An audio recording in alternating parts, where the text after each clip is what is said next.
Hi, and thank you for watching Missouri Viewpoints, the program dedicated to the civil and informed discussion of the political, social, and economic issues that affect us all.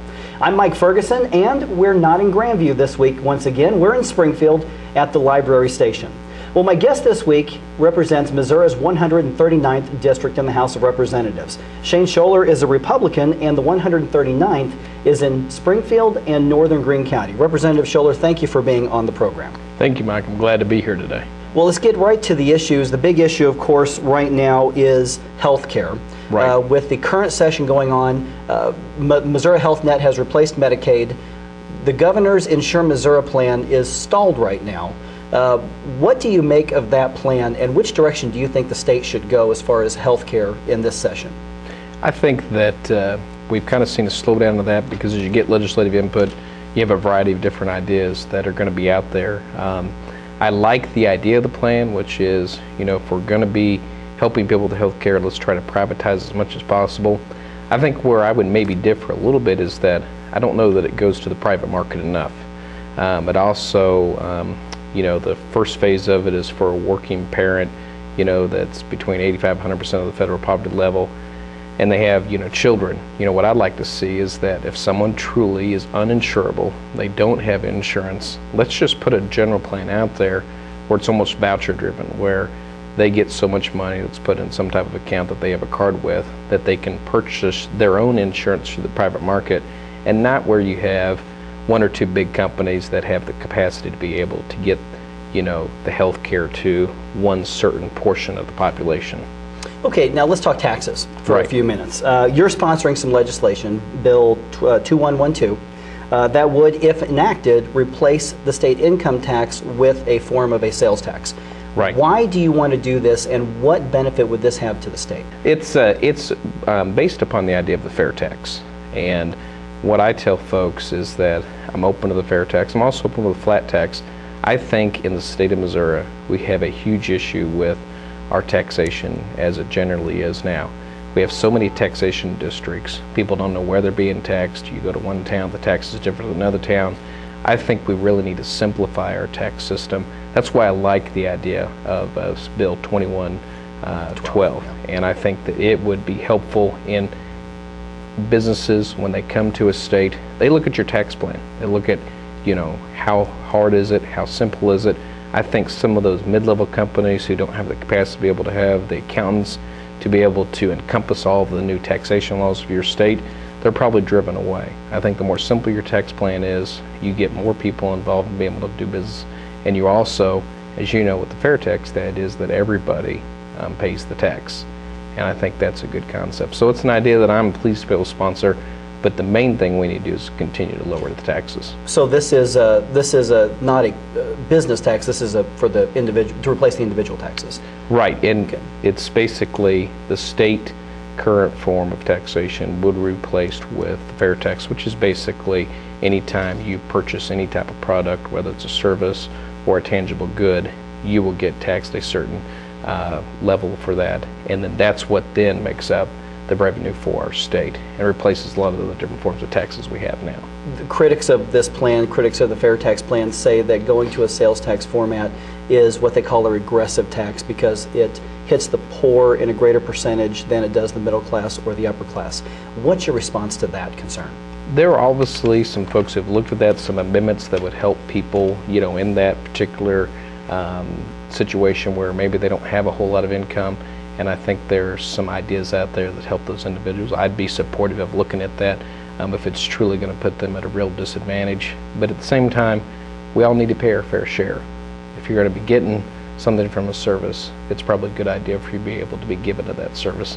And so it's, you know, that's the idea, is that everybody pays their fair share. That's why it's called the fair tax. And so while we don't want to stop something if that's going to be the one point that would prevent people from voting for the plan, I think we need to try to make sure everybody's paying a part. Let's move on to property taxes. There's a variety of proposals that would lower property taxes. The outgoing speaker wants to eliminate property taxes on motor vehicles.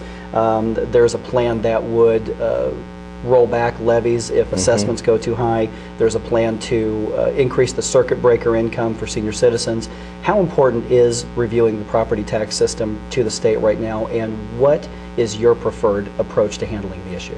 I think that as I went door to door, that was probably the one tax of the state that I heard more people were dissatisfied with. Matter of fact, I just had a phone call I returned yesterday. A couple that are seniors now, they want to see the current property tax lowered as it is because they're paying too much. You know, right now, every 2 years, you have no idea what the assessed value of your property is going to be, how much it's going to increase. And so it's hard for those individuals who are on that fixed income, especially seniors, to be able to plan and prepare for that. So we need, I think, a more leveled system. And I think part of the problem going back to fair tax is with the property tax, we have, our schools are dependent upon the property tax, some different entities like that. So why do we want to, continue to use that as our only main driver for our schools? I think we need to look at some other formulas that might be a little bit broader in scope and be able to more equitably fund some of the things we try to fund with property tax. Changing topics again, a couple of weeks ago I interviewed an advocate for changing the judicial selection process. Yes. Altering the Missouri plan as it's known. Should the Missouri plan be changed, and if so, how would you like to see the system changed? I think that there's been a lot of heavy debate about that. There's some attorneys who have very strong opinions about not changing it. I think when you look at any plan, and this plan's been around for I think well over 40 years, there's a lot of good points to the plan because it tries to take the politics out of it.